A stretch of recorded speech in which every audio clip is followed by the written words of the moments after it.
Del Evangelio según San Lucas. Los padres de Jesús solían ir cada año a Jerusalén por la fiesta de la Pascua. Cuando cumplió 12 años, subieron a la fiesta según la costumbre, y cuando terminó se volvieron. Pero el niño Jesús se quedó en Jerusalén sin que lo advirtieran sus padres. Estos, creyendo que estaba en la caravana, anduvieron el camino de un día y se pusieron a buscarlo entre parientes y conocidos. Al no encontrarlo, se volvieron a Jerusalén buscándolo. Y sucedió que, a los 3 días, lo encontraron en el templo sentado en medio de los maestros, escuchándolos y haciéndoles preguntas. Todos los que le oían quedaban asombrados de su talento y de las respuestas que daba. Al verlo, se quedaron atónitos y le dijo su madre: «Hijo, ¿por qué nos has tratado así? Tu padre y yo te buscábamos angustiados». Él les contestó: «¿Por qué me buscabais? ¿No sabíais que yo debo estar en los asuntos de mi padre?». Pero ellos no comprendieron lo que les dijo. Él bajó con ellos y fue a Nazaret y estaba sujeto a ellos. Su madre conservaba todo esto en su corazón.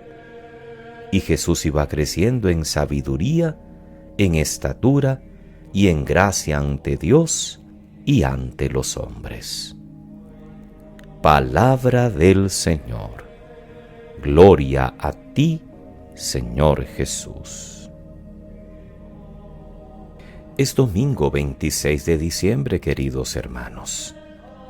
Apenas ayer celebrábamos la solemnidad del nacimiento de nuestro Salvador Jesucristo.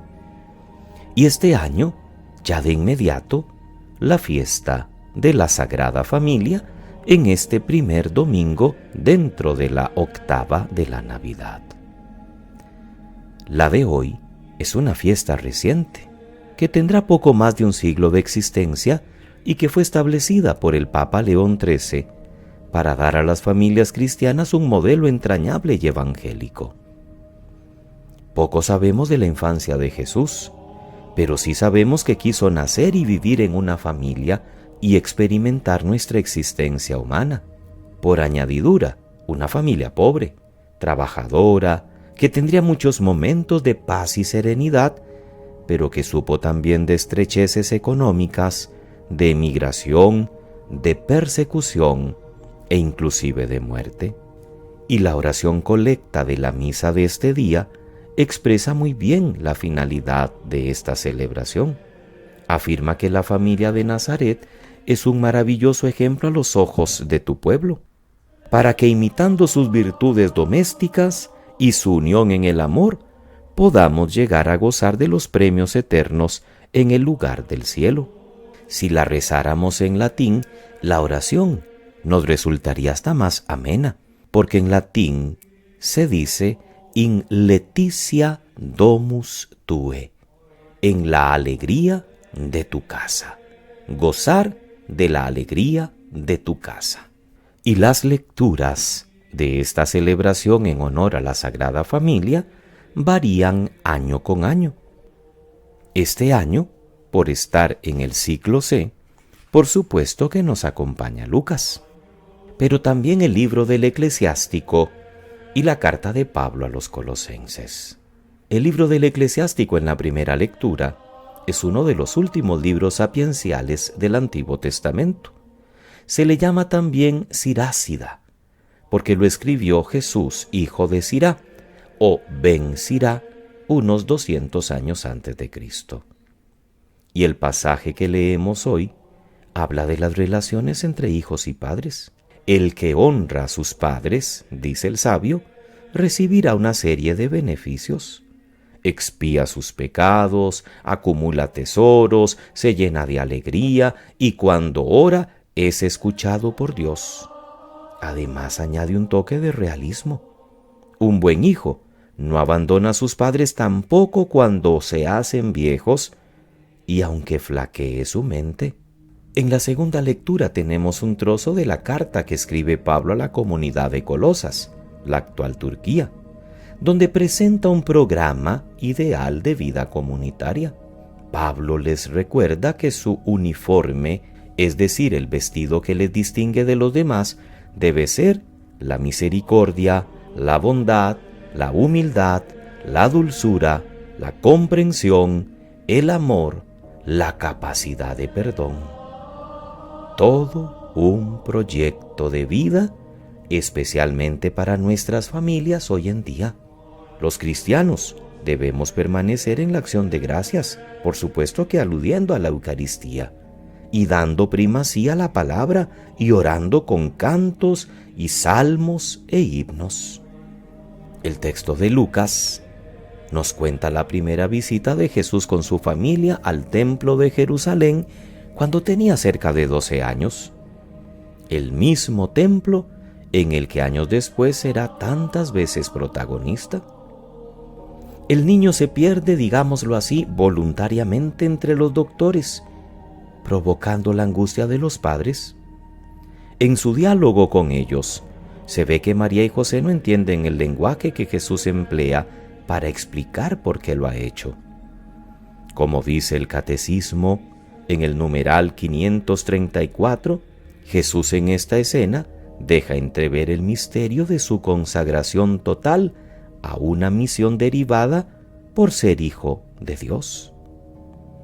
Y también aparece en Lucas la apostilla de cómo Jesús bajó con ellos a Nazaret, cómo se sometió a su autoridad y cómo iba creciendo en sabiduría y estatura y en gracia ante Dios y los hombres, sin olvidar que María conservaba todo esto en su corazón, como cuando los pastores, o como cuando aquella frase fuerte del anciano Simeón, una espada de dolor te atravesará el alma.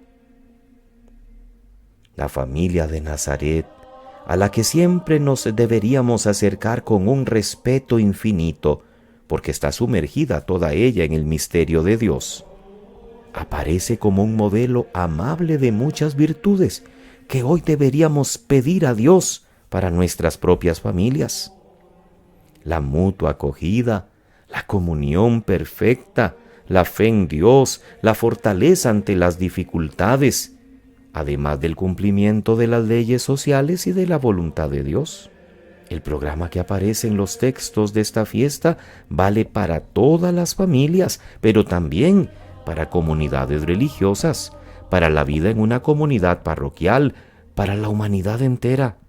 Nos iría bastante mejor en la vida si en verdad los hijos cuidáramos de los padres siguiendo los consejos de la primera lectura, o si en nuestras relaciones con los demás nos vistiéramos ese uniforme del que habla San Pablo, siendo misericordiosos, bondadosos, humildes, llenos de dulzura, comprensión y capacidad de perdón. Además, Pablo es el que nos dice que tenemos que aprender a perdonarnos cuando alguno tenga quejas contra otro, y que la paz de Cristo es quien debe actuar como árbitro en nuestro corazón.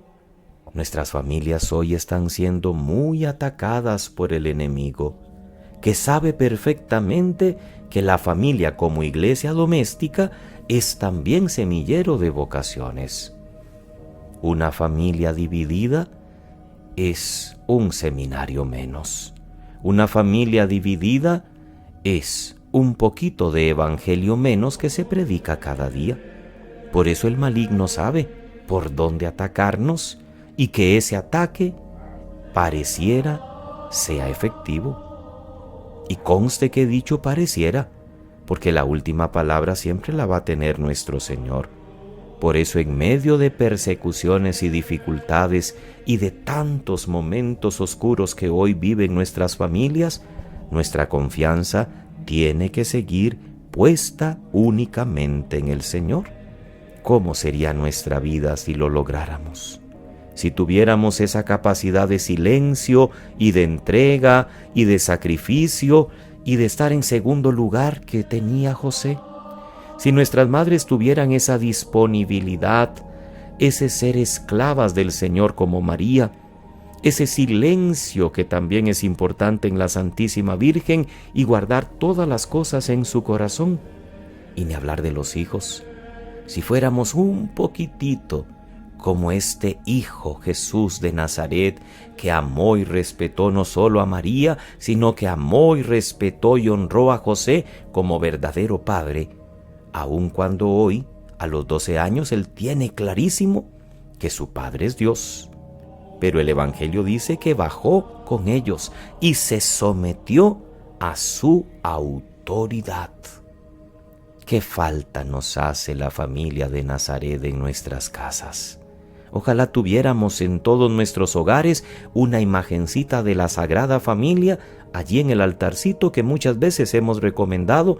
No debería faltar en ningún hogar. Y para estos días de Navidad, con mayor razón.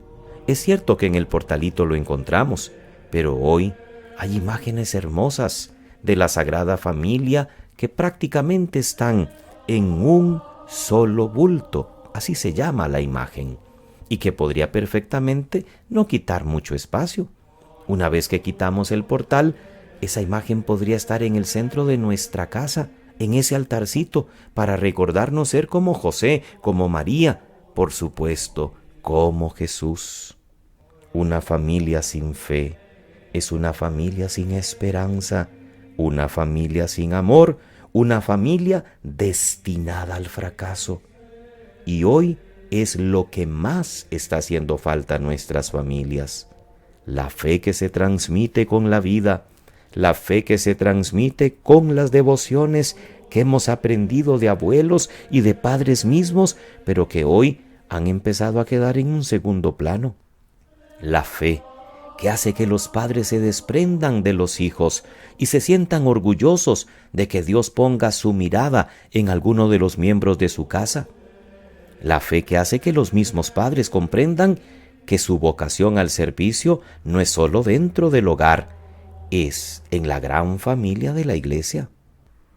Pidamos a Dios que nuestras familias vuelvan nuevamente al templo, vuelvan nuevamente a la Eucaristía, que volvamos a la confesión, que volvamos a la oración diaria, que volvamos al diálogo y a la comunión unos con otros, para de esta forma mostrar al mundo que sí es posible vivir el Evangelio de nuestro Señor cada día, en los momentos duros y en los momentos hermosos que Dios mismo va suscitando en medio de nosotros. Que pasen muy feliz domingo, queridos hermanos. Sigamos celebrando la Navidad y no dejemos de saludar a la gente que nos encontremos en el camino con un feliz Navidad. No olvidemos que esta se terminará hasta el domingo 9 de enero con la fiesta del bautismo del Señor. Les saluda y bendice el presbítero Sixto Eduardo Varela Santa María.